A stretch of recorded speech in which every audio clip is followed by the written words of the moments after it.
విప్లవాలకు ఉద్యమాలకు ఊపిరిపోసిన గడ్డ కరీంనగర్ అని ఎందరో ఉద్యమకారులను తయారు చేసిన ఘనత ఈ గడ్డకు ఉందని రాష్ట్ర ముఖ్యమంత్రి రేవంత్ రెడ్డి అన్నారు.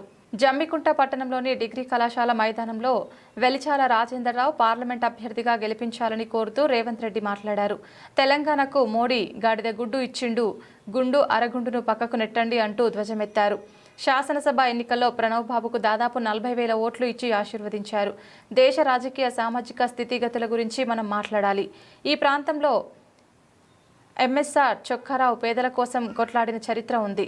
2004, 2006, 2008లో ఎన్నిసార్లు ఉప ఎన్నికలు వచ్చినా చంద్రశేఖరరావుకు అండగా నిలబడ్డారు. ఈ ప్రాంతాన్ని నిర్లక్ష్యం చేస్తే మిమ్మల్ని వదిలి పాలమూరుకు వస్తే కూడా ఉద్యమాన్ని నీరుగార్చవద్దు అని కేసీఆర్ను ఎంపీగా గెలిపించాము. సెమీఫైనల్స్లో చంద్రశేఖరరావును చిత్తుగా ఓడించారు. మరి రేపు రాబోయే ఫైనల్స్లో నరేంద్ర మోడీని కూడా చిత్తుగా ఓడించాల్సిన బాధ్యత మీది. బయ్యారం ఉక్కు factory, Kazipet railway coach factory, IIM, IIT తెలంగాణకు ఇవ్వాల్సి ఉండే. కానీ తెలంగాణకు ₹1 ఇవ్వలేదు. 1600 మంది తెలంగాణ అమరులకు తెలంగాణ తల్లిని పార్లమెంట్లో అవమానపరిచినప్పుడు పార్లమెంట్లో బండి సంజయ్ ఉండే. మరి ఏమి చేసిండని ప్రశ్నించారు. గుండులో గుండు, ఏదో ఒక గుండు అని బండి సంజయ్ను గెలిపించారు. నిజామాబాద్ అరగుండు, ఇక్కడ ఒక గుండు. తెలంగాణకు మోడీ గాడిద గుండు ఇచ్చిండు. ఈ గుండుగాడు అరగుండుగాడు ఏమి తెచ్చిండ్రు? ఈ గాడిద గుడ్డు తెచ్చిరని ఎద్దేవా చేశారు. మరి ఈ గుండుగాళ్లకు ఎందుకు ఓటు వేయాలని ప్రశ్నించారు. శ్రీరాముని ఆలయం పూర్తి కాకముందే అక్షింతలు పంచి దేవుణ్ణి అవమానపరిచారు. మనకు దేవుడు ఇష్టం లేదా?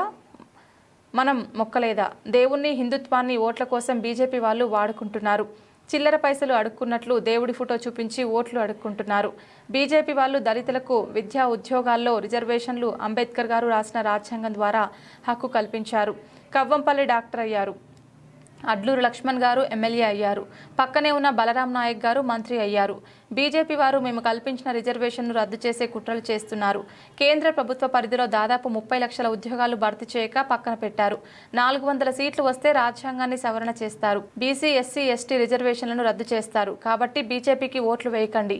మోడీ ఇయ్యాలను రేపో ఈ గడ్డ మీద అడుగు పెడతారు. మీకు రిజర్వేషన్లు రద్దు చేసే హక్కు ఎవరు ఇచ్చారు? ఈ ఎన్నికల్లో బీజేపీ ఓడాలన్నా గెలవాలా ఆలోచన చేయండి. నేను 2-3 వేదికల్లో రిజర్వేషన్ల గురించి మాట్లాడినా నాకు నోటీసులు ఇచ్చారు. నన్ను గత ప్రభుత్వ హయాంలో కేసీఆర్ జైలుకు పంపాడు. మరి ఇవాళ ఏమైంది? కార్ ఖరాబ్ అయింది. కార్ ఖరాబ్ అయితే బస్ వేసుకొని వస్తే తిక్కలోడు తిరణాలకు పోయినట్లు ఉంది. బీజేపీ బీఆర్ఎస్కు చీకటి ఒప్పందం ఉంది. ఖమ్మం, నల్గొండ లాంటి సీట్లలో బీజేపీ వాళ్ళు బీఆర్ఎస్కు సపోర్ట్ చేయాలని ఒప్పందం ఉంది. కేసీఆర్ ఇంటి మీద వాలిన కాకి మా గోడ మీద వాలినా కూడా మా కార్యకర్తలు కాల్చి పడేస్తారు. వాళ్ళతో ఏమీ కాదు. మా ప్రభుత్వానికి కేసీఆర్ను ఇండియా కూటమిలో చేర్చుకోవడం లేదు. రాబోయే ఎన్నికల్లో హాంగ్ పార్లమెంటు వస్తుందని, నామా నాగేశ్వరరావును ఎంపీని చేస్తే మంత్రి అవుతాడని కేసీఆర్ అంటున్నాడు. ఈ దేశంలో సెక్యులర్ ఇజాన్ని కాపాడాలి అని సిపిఎం మనతో జత కట్టారు. 22,500 కోట్లతో ఇందిరమ్మ ఇండ్లను గతంలో ఇచ్చాము. వచ్చిన 3 నెలల్లో 30,000 ఉద్యోగాలు ఇచ్చాము. 100 రోజుల్లో అనేక పనులు చేసి మంచి పేరు తెచ్చుకున్న 15 ఆగస్టు లోపల 2 లక్షల రుణమాఫీ చేసి మీ యొక్క రుణం తీర్చుకుంటాము. శివుడి సాక్షిగా చెబుతున్నా, లేకుంటే ఈ ప్రభుత్వం ఉండి లాభం లేదు. రాజేందర్రావును గెలిపించండి. గుండు అరగుండును పక్కకు నెట్టండి. 1,00,000 మెజార్టీ ఇవ్వండి. రాజేందర్రావుకు ఇవ్వాలని ముఖ్యమంత్రి కోరారు. వేలాదిగా తరలి వచ్చి ఈ రోజు వెల్చాల రాజేందర్రావు గారిని గెలిపించడానికి, ఆశీర్వదించడానికి విచ్చేసిన మీకు అందరికీ కూడా మనస్ఫూర్తిగా ధన్యవాదాలు, కృతజ్ఞతలు మిత్రులారా. అదేవిధంగా మొన్న జరిగిన శాసనసభ ఎన్నికల్లో హుజూరాబాద్ శాసనసభ నియోజకవర్గం నుంచి మిత్రుడు ప్రణవ్ని 14 రోజుల ముందే మీకు అభ్యర్థిగా పంపిస్తే మీరందరూ కష్టపడి దాదాపుగా 54,000 ఓట్లు ఇచ్చి ఒక యువకుని మీరు అండగా నిలబడి ప్రోత్సహించినందుకు మీకు అందరికీ మనస్ఫూర్తిగా ధన్యవాదాలు మిత్రులారా.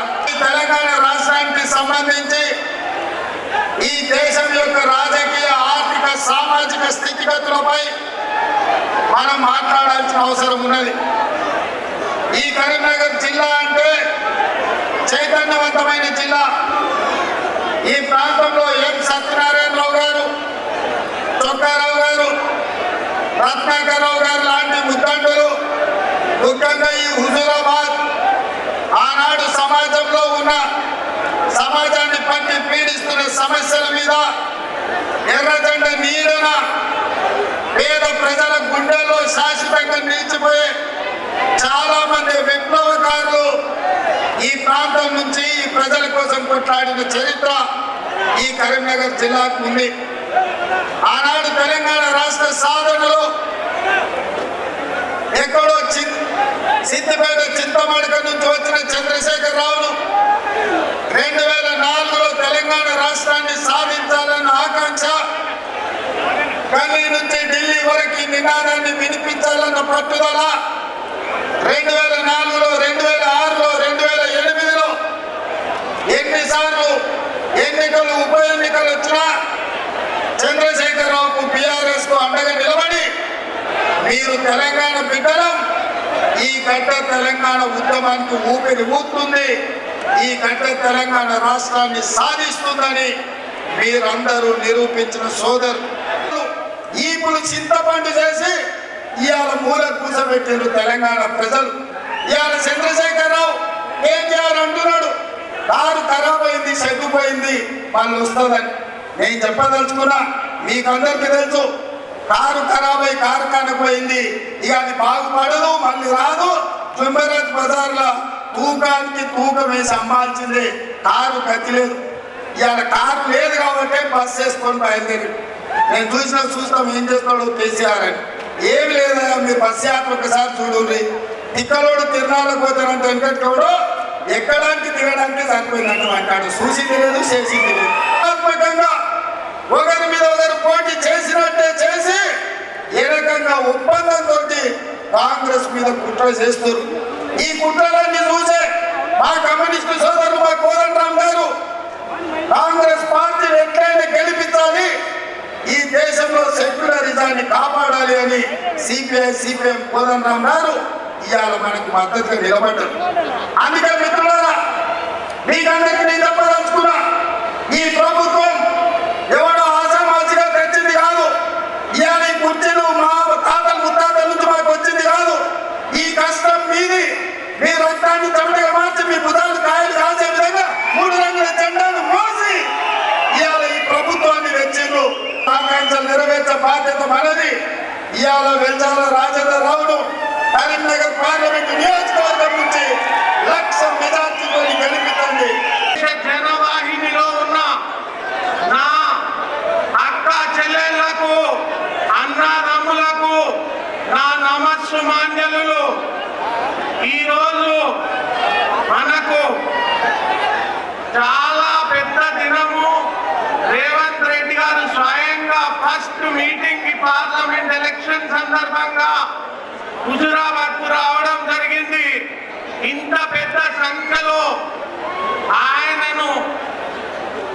ఆయన ప్రసంగం వినడానికి మీరంతా వచ్చినందుకు ధన్యవాదాలు తెలుపుతూ, ఆయన ఇచ్చిన నినాదం బీఆర్ఎస్ హటావ్ తెలంగాణ బచావ్ అనే దాని మీద బీఆర్ఎస్ ను పొందబెట్టినారు మీరంతా. ఈ జనజాత సభకి విచ్చేసిన మన తెలంగాణ టైగర్ రేవంత్ రెడ్డి గారికి స్వాగతం పలుకుతూ, మే 13వ తారీఖు జరిగే ఎలక్షన్ చాలా ముఖ్యమైన ఎలక్షన్.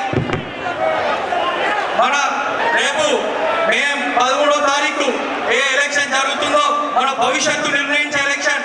న్యాయానికి అన్యాయానికి జరిగే ఎలక్షన్, ధర్మానికి అధర్మానికి జరిగే ఎలక్షన్. గత 10 ఏళ్ల బీజేపీ నిరుద్యోగాలు ధరలు పెరిగినాయి, అన్యాయం పెరిగింది, స్వేచ్ఛ లేదు, అభివృద్ధి లేదు.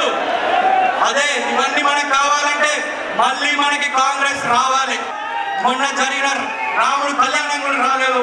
మన దయచేసి అన్న మాకు నిధులు ఇచ్చి దీన్ని మంచిగా ఒక పుణ్యక్షేత్రం చేయాలని అన్నను కోరుకుంటూ చివరిగా ఒకటే నినాదంతో ముందుకు పోవాలి. బాయ్ బాయ్ బండి, బాయ్ బాయ్ మోడీ. అందరూ ఒకసారి అనాలి, బాయ్ బాయ్ బండి, బాయ్ బాయ్ మోడీ.